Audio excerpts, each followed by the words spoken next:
पहिल्यांदा नंतर संश्लेषक भागाकार पद्धती. एका बहुपदीला दुसऱ्या बहुपदीने कसं भागायचं हे आपल्याला माहित आहे.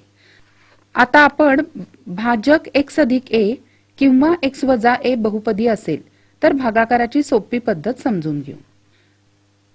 प्रश्न आहे, पुढील भागाकार संश्लेषक पद्धतीने आणि रेषीय पद्धतीने करा व भागाकार आणि बाकी लिहा. x चा चौथा घात अधिक 2x घन अधिक 3x वर्ग अधिक 4x अधिक 5 भागिले x अधिक 2. पहिली रीत संश्लेषक पद्धती. भाज्य बरोबर x चा चौथा घात अधिक 2x घन अधिक 3x वर्ग अधिक 4x अधिक 5.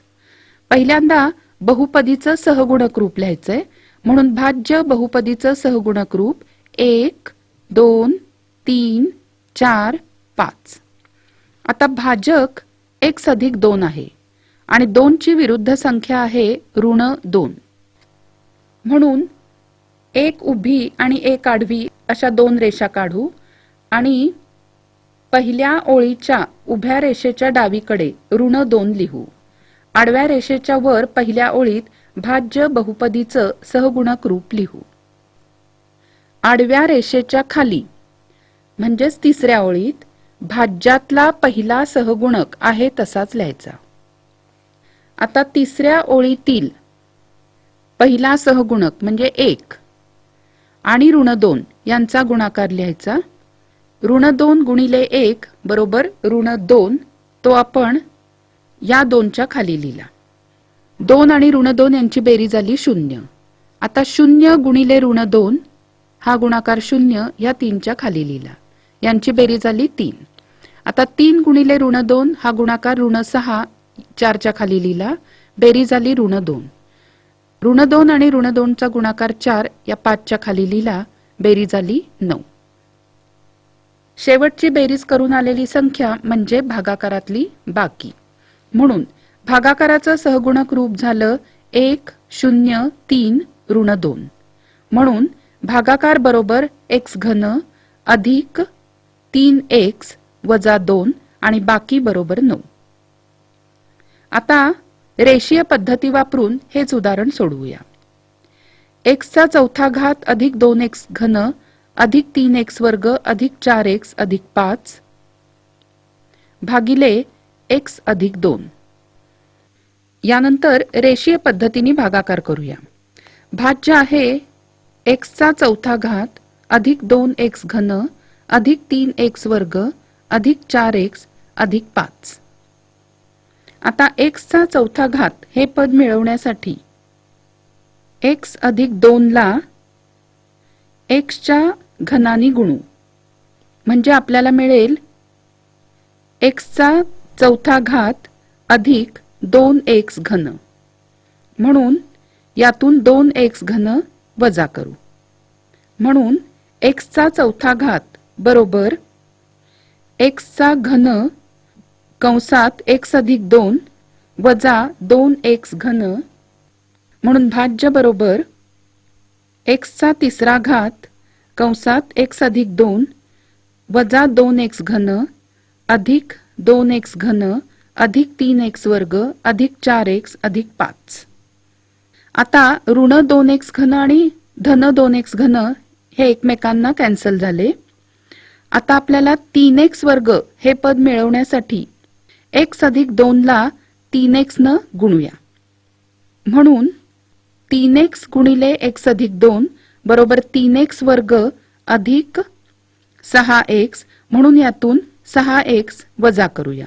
म्हणून भाज्य बरोबर x घन कंसात x अधिक 2 अधिक 3x कंसात x अधिक 2 वजा 6x अधिक 4x अधिक 5 बरोबर x घन कंसात x अधिक 2 अधिक 3x कंसात x अधिक 2 वजा 2x अधिक 5 बरोबर x घन कंसात x अधिक 2 अधिक 3x कंसात x अधिक 2 वजा 2 कंसात x अधिक 2, म्हणून यामध्ये 4 मिळवूया अधिक 4 अधिक 5, म्हणून x घन कंसात x अधिक 2 अधिक 3x कंसात x अधिक 2 वजा 2 कंसात x अधिक 2 अधिक 9 बरोबर x अधिक 2 कंसात x घन अधिक 3x वजा 2 अधिक 9 म्हणून भागाकार x घन अधिक 3x वजा 2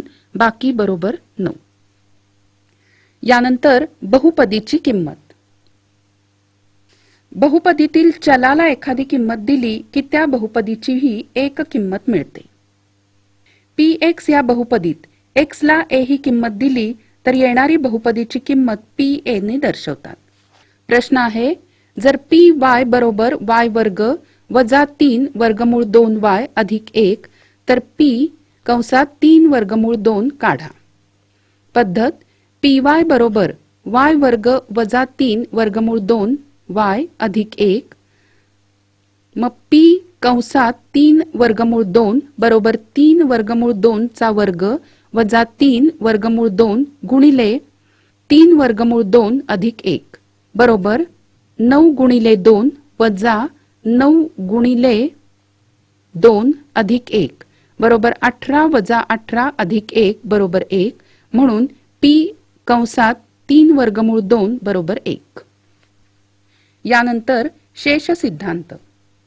px या बहुपदीला x अधिक a न भागलं तर उरणारी बाकी ही p ऋण a एवढी म्हणजेच px मध्ये x बरोबर ऋण a मांडून येणाऱ्या बहुपदीच्या किमती एवढी असते. या गुणधर्माला शेष सिद्धांत म्हणतात. शेष म्हणजे बाकी. प्रश्न आहे पुढीलपैकी पहिल्या बहुपदीला दुसऱ्या बहुपदीने भागल्यास येणारी बाकी शेष सिद्धांताचा उपयोग करून काढा. 54m घन अधिक 18m वर्ग वजा 27m अधिक 5 भागिले m वजा 3. या ठिकाणी भाजक m वजा 3 म्हणून m बरोबर 3 घेऊया आणि m बरोबर 3 ही किंमत pm मध्ये ठेवू. p3 बरोबर 54 गुणिले 3 चा घन अधिक 18 गुणिले 3 चा वर्ग वजा 27 गुणिले 3 अधिक 5 बरोबर 54 गुणिले 27 अधिक 18 गुणिले 9 वजा 81 अधिक 5 बरोबर 1458 अधिक 162 वजा 81 अधिक 5 बरोबर 1625 वजा 81 बरोबर 1544 म्हणून p3 बरोबर 1544 म्हणून बाकी बरोबर 1544. यानंतर अवयव सिद्धांत. दिलेल्या बहुपदीला भाजक बहुपदीने भागल्यास बाकी शून्य आली तर ती बहुपदी दिलेल्या बहुपदीचा अवयव आहे असं म्हणतात. px ही बहुपदी असून a ही कोणतीही वास्तव संख्या असेल आणि जर pa म्हणजेच a ही किंमत घालून आलेले उत्तर 0 असेल तर x वजा a हा px चा अवयव असतो.